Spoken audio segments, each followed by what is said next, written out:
Hey, folks, it is so great to be back.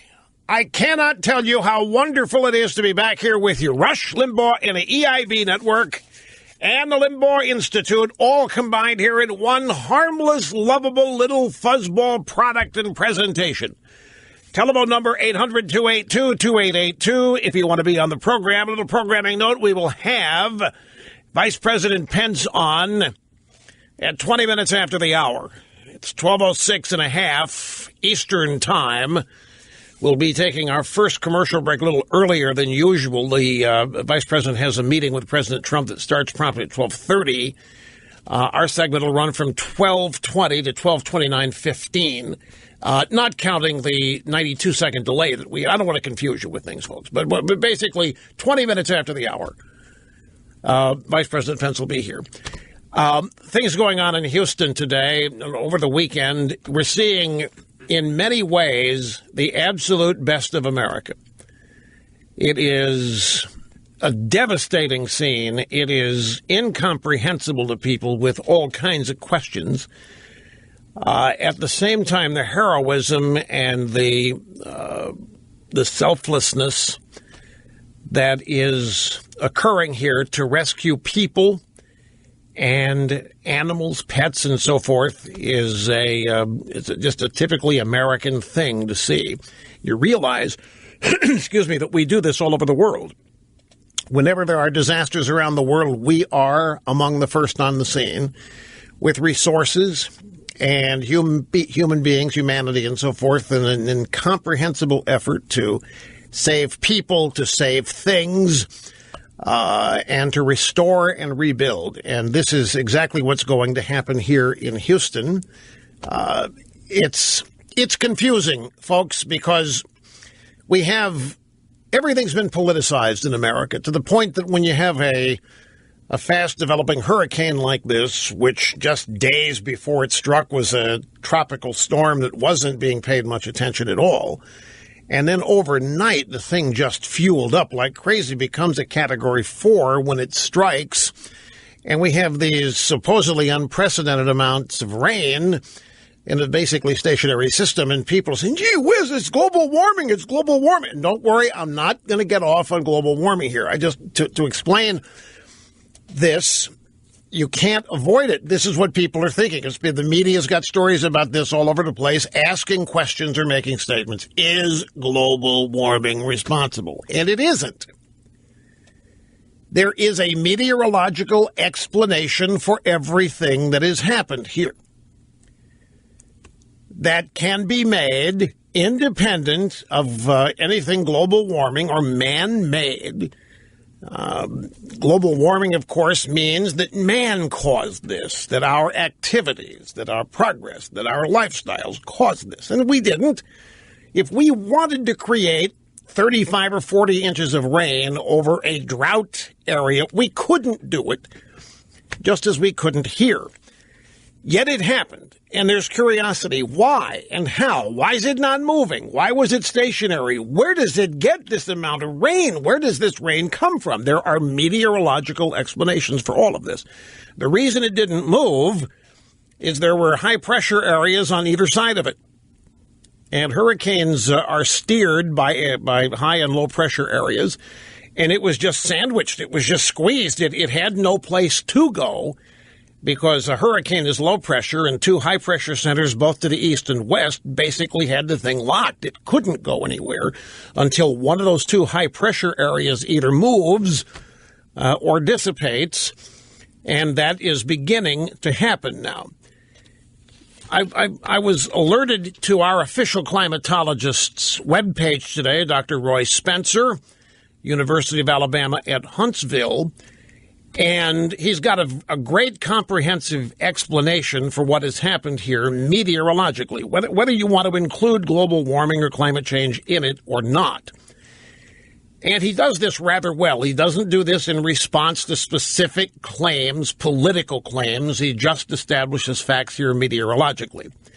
He points out that major floods are difficult to compare throughout history because of the ways in which we alter the landscape. Houston can get flooded by a drizzle.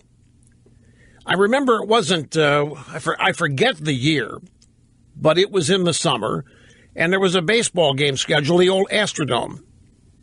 And they had to cancel a baseball game after both teams had arrived because a late afternoon downpour had flooded enough of the city that people could not get to the dome. Both teams were there, so they had a gigantic dinner on the field, the two teams together. It was the Astros, and I think it was the Pittsburgh Pirates, but I'm not altogether sure. And I don't remember the year. But these kinds of floods, well, not these kinds, but floods in Houston are not rare.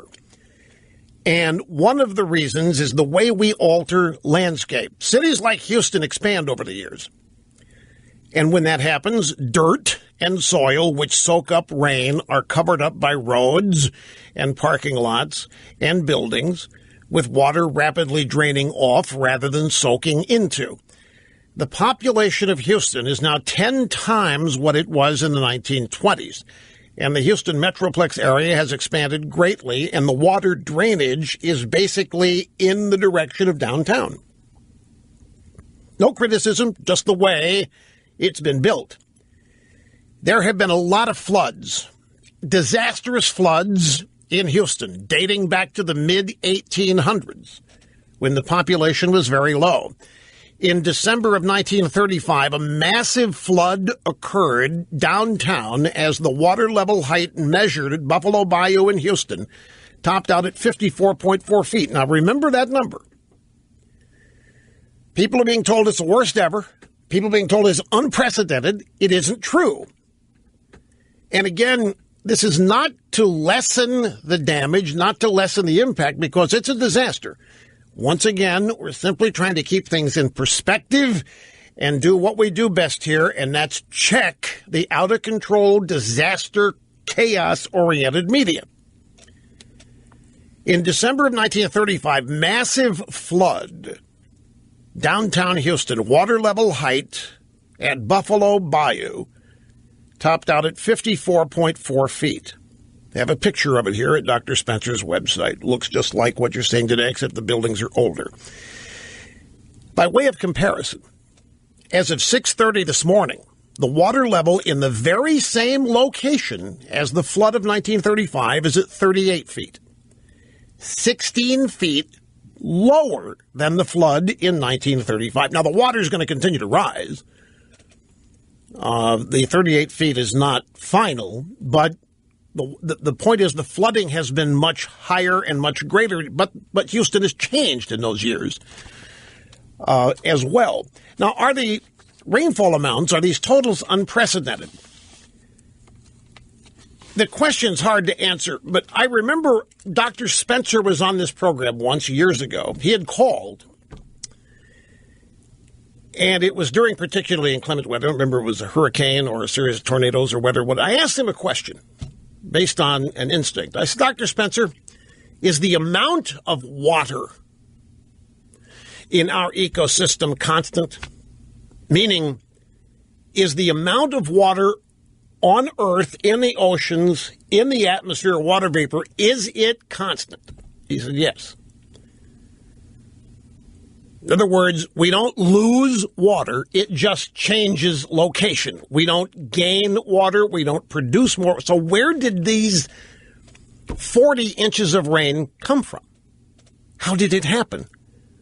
They were not created out of thin air. It was from circumstances that already existed. It wasn't that brand new water, never before existing on Earth, came together in this storm and got dumped on Houston and other parts of Texas. The simplest explanation is that the water temperature of the Gulf of Mexico is about 2 degrees warmer than so-called normal. That's a lot of heat and a lot of evaporation. Basically, that's where the rainfall came from, is from the condensation of evaporation from the Gulf of Mexico. Just that the heat just sucked it up out of there into those high towering clouds. It turns into a hurricane, and then the rains come.